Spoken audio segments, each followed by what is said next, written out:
네, 임대차 보호법 개정안이 발의가 됐었습니다. 예전 얘기죠. 이렇게 이제 11월 25일 날 발의가 됐었는데, 물론 지금은 철회가 됐어요. 그런데 뭐 지난주, 지지난주 해서 한 2, 3주 동안 굉장히 뭐 모든 어떤 뭐 개인 방송들이라든가 아니면 포털 사이트에서 이거에 관한 정보들을 많이 보셨을 거예요. 그리고 다른 전문가들도 이거에 대한 어떤 평가라든가 자기의 의견 게재하는 것들을 많이 들으셨을 텐데, 제가 똑같은 얘기 하려고 이 시간을 준비한 건 아니겠죠. 그래서 간단한 뭐 대략적인 내용, 이게 왜 철회가 됐는지에 대한 대략적인 내용 따져보면서, 자, 그러면 이 방송을 시청하고 있는 시청자분들을 위해서 그럼 앞으로 어떻게 될 것이냐, 전망 자체가 어떻게 될 거고, 또 앞으로의 나는 어떤 포지션에 자리를 잡고 있어야 부동산 투자라든가 어떤 부동산 관리에 성공을 할 수가 있을까, 그런 어떤 방법을 좀 알려드리려고 이 시간을 준비를 했고요. 일단 기본적으로 내용들은 뭐 이렇게 많이 있는데요. 그 중에서 많이 이슈가 된 것들은 이렇게 한 4가지 정도로 정리를 해볼 수가 있는데, 간략하게만 살펴볼게요. 우선 임차인이 주택을 인도받고 주민등록을 마친, 그러니까 뭐 전입신고죠. 전입신고하고 나서는 대항력이 발생을 한다라고 했는데, 이게 핵심은 이제 즉시죠. 즉시 발생한다고 했는데, 이전에는 어떤 거였냐면, 내가 주택 인도 받고 전입신고 마쳤어. 이사하고 전입신고를 했는데, 내가 예를 들어서 오후 2시에 전입신고를 마쳤어. 그러면 그 다음날 00시. 그러니까 예를 들어서 2일날 뭐 2시에 전입신고 했다. 그래서 전입신고를 했는데, 그러면 3일 시작되는 00시부터 이제 대항력이 어떻게 보면 효력이 발생이 됐다는 거거든요. 그러면 허점이 뭐였냐면 2시에 난 전입신고를 했는데, 그러고서 뭐 그냥 안정적으로 있었는데 4시에 갑자기 저당권이 들어와 버렸네. 그러면 이 대항력이라는 건 우선 변제권을 갖추기 위한 기본 조건이거든요. 그러면 우선 변제권에서 밀려나게 되는 거죠. 그러면 내 보증금 날아갈 수도 있는 거죠. 그런 상황에 대해서 이 가항 같은 경우는 저는 개인적으로 이거는 뭐 당장 실시를 해도 뭐 임대인이 됐든 임차인이 됐든 그렇게 나쁜 건 아니다. 그렇게 오히려 좀 강조해야 되겠다라는 내용이 되겠는데요. 문제는 나머지 항들이 되겠는데, 라항을 보면 일단 임차 보증금은 70%를 초과할 수 없으며 뭐 나머지 내용도 쭉 있는데, 이 내용은 보증금 자체가, 그러니까 보증금을 그러니까 매매 금액에서 보증금이 차지하는 비중이 70%를 넘기지 말자, 이 소리가 되겠는데, 자, 70%라는 숫자는 픽스가 된 거죠. 고정이 됐는데, 기준점이 어디냐? 매매 금액이에요. 근데 매매 금액에 대한 기준은 어디 있을까? 이건 시세인데 진짜 말 그대로 부르기 나름인 거고, 그거에 대한 70%이기 때문에 보증금 자체가 고무줄처럼 들쭉날쭉할 수가 있다라는 거죠. 뭐 이 내용도 많이 들으셨을 텐데, 그러다 보니까 매매 금액에 대한 기준이 없다라는 거죠. 뭐 KB 시세로 잡을 거냐, 아니면 실거래가로 잡을 거냐, 안 그러면 뭐 한국 부동산원 금액으로 잡을 거냐. 전체적인 이런 기준을 좀 정해줬으면 좋았을 텐데, 이 기준점이 애매한 게 좀 아쉬운 점으로 남겠고요.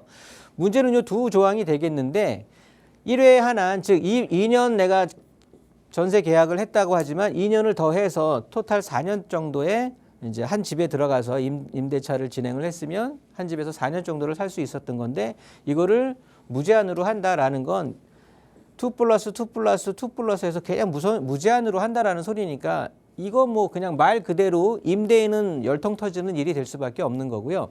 이게 임대인한테만 나쁜 건 아니죠. 임차인의 입장에서도 내가 예를 들어서 아이를 키우고 있어요. 그런데 난 지금 대치동을 들어가야 돼. 왜? 영등포에 살고 있었는데 공부를 너무 잘한대. 그러면 대치동 가갖고 좀 좋은 교육 환경에서 명문대를 보내고 싶어. 그런데 거기 먼저 자리 잡은 사람들이 자리를 비켜주지를 않네. 그러면 나는 그 주변에서라도 살아야 되는 거잖아요. 그러면 전세는 그렇고 또 월세를 들어가야 되는데, 굉장히 집 구하기가 힘들고, 그러니까 임대인의 입장에서도 열통 터지는 일이지만 사실은 임차인의 입장에서도 그렇게 좋지만은 않다라고 판단. 왜? 내가 필요로 하는 곳에 물건이 안 나올 거니까.